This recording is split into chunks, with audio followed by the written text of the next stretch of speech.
The International Training for Elders and Responsible Ones 2025, ang linangkob nga isgutanan, mahinungdanon kaayong mga aspeto sa Mateo 5 hangtod sa 7. Simana 4. Nga naguluhan, bulahan ang mga maluluyon kay kaluyan sila ug makadawat ug kaluoy.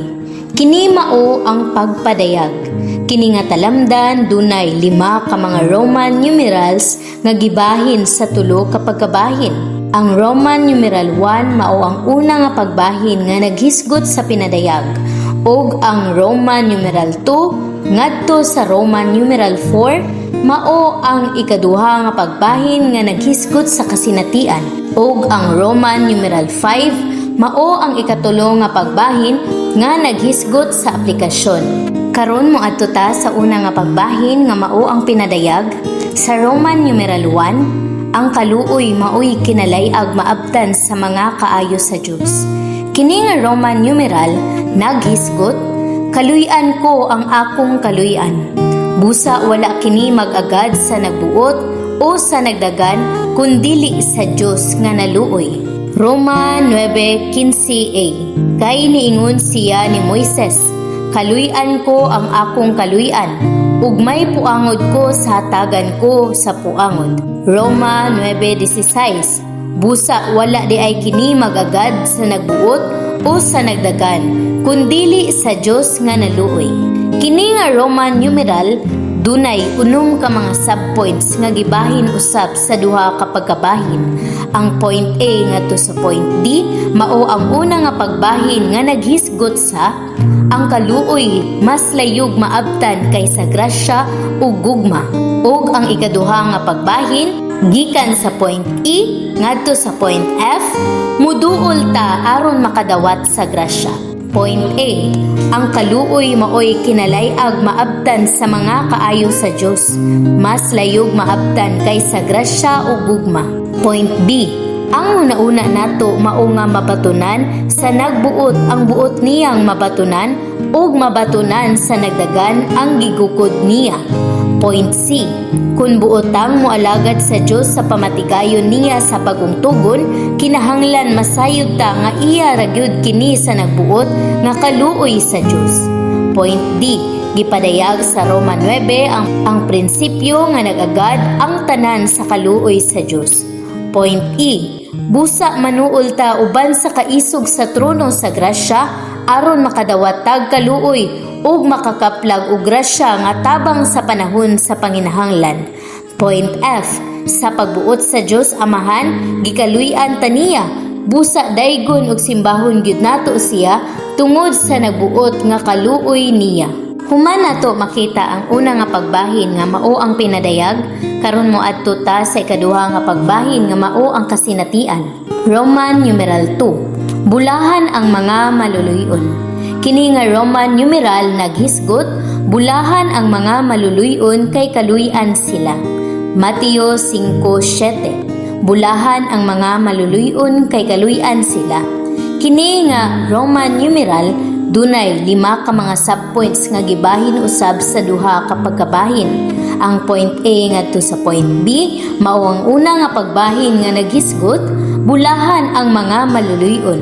Ug ang point C ngadto sa point E mao ang ikaduha nga pagbahin nga naghisgot, maluluyon ta sa uban. Point A, ang magmatarong paghatag man sa tawo sa angay niyang madawat, samtang ang magmaluluyon paghatag man sa tawo sa dili angay niyang madawat. Point B, alang sa gingharian sa mga langit, dili lang kay magmatarong ta kundili magmaluluyon sab. Point C, ang makaluyan pagdawat man sa dili angay. Point D, kung maluluyon ta sa uban, kaluyan ta sa Ginoo, ilabi na sa iyang hukmanan. Point E, makaton gyud ta nga magmatarong sa atong kaugalingon ug magmaluluyon sa uban. Roman numeral 3, ang grasya, kaluoy, kalinaw nga gikan sa Dios. Kini nga Roman numeral naghisgot, Ang grasya kaluoy kalinaw nga gikan sa Dios nga Amahan ug ni Kristo Jesus nga atong Ginoo. Ikaduhang Timoteo 1:2. Ang grasya kaluoy kalinaw sa Dios nga Amahan ug ni Kristo Jesus nga atong Ginoo. Kini nga Roman numeral dunay upat ka mga subpoints nga gibahin usab sa duha ka pagkabahin. Ang point A ngadto sa point C mao ang una nga pagbahin nga naghisgot ang grasya kaluoy nga gikan sa Dios. Ug ang point D mao ang ikaduha nga pagbahin nga naghisgot magdala kining kaluoya dagaya grasya sa Dios. Point A, sa tanang sulat niya ug una ug ikaduha ka Timoteo ra gilakip sa apostol ang kaluoy sa Dios sa pagsugod niya pangamusta. Point B, labaw ug mahimo ang kaluoy sa Dios kaysa iyang grasya. Point C, gikinahanglan ang kaluoy sa Dios diha sa nadaot nga sitwasyon sa kaiglesyaan. Point D, magdala kining kaluoya dagaya ang grasya sa Dios igugyong makasulbad sa bisan unsang pagkadaot. Roman numeral 4, mudaog sa paghukom ang kaluoy. Kini nga Roman numeral naghisgot kay walay kaluoy ang paghukom kaniya nga walay kaluoy. Mudaog sa paghukom ang kaluoy. Santiago 2:13. Kay walay kaluoy ang paghukom kaniya nga walay kaluoy. Mudaog man ang kaluoy sa paghukom. Kini nga Roman numeral dunay duha ka mga subpoints nga naghisgot mudaog sa paghukom ang kaluoy. Point A, ang pagtamay sa kabus nga igsuon pagkawala may kaluoy. Point B, bisan kinsang motamay sa kabus sa ingon niini dili gyud makaluy-an inig atubang niya sa hukmanan ni Kristo. Human nato makita ang kasinatian karon dalon kita sa ikatulo nga pagbahin nga mao ang aplikasyon sa Roman numeral 5 mosimba niya tungod sa iyang kaluoy.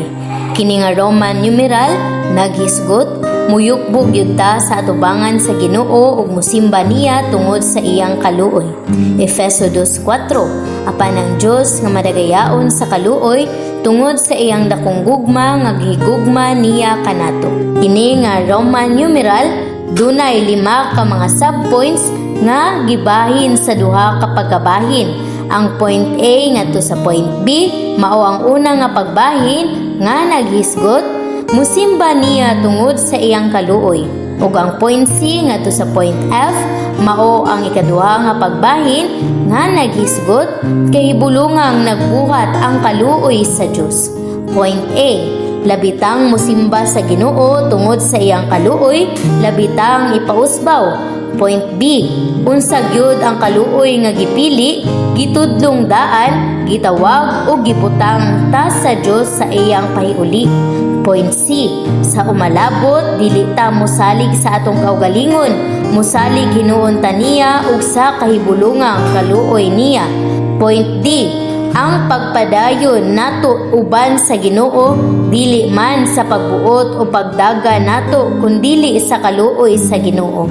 Point F, kahibulungang nagbuhat ang kaluoy sa Dios.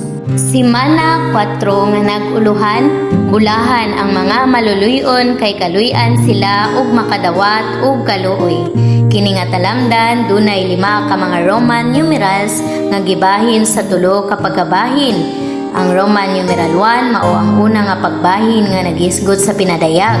Ang Roman numeral 2 ngadto sa Roman numeral 4 mao ang ikaduha nga pagbahin nga naghisgot sa kasinatian ug ang Roman numeral 5 mao nga ikatulo nga pagbahin nga naghisgot sa aplikasyon. Roman numeral 1, ang kaluoy maoy kinalayag maabtan sa mga kaayo sa Dios. Roman numeral 2, bulahan ang mga maluluyon. Roman numeral 3, ang grasya kaluoy kalinaw nga gikan sa Dios. Roman numeral 4, mudaog sa paghukom ang kaluoy. Roman numeral 5, musimba niya tungod sa iyang kaluoy. Daygon ang Ginoo.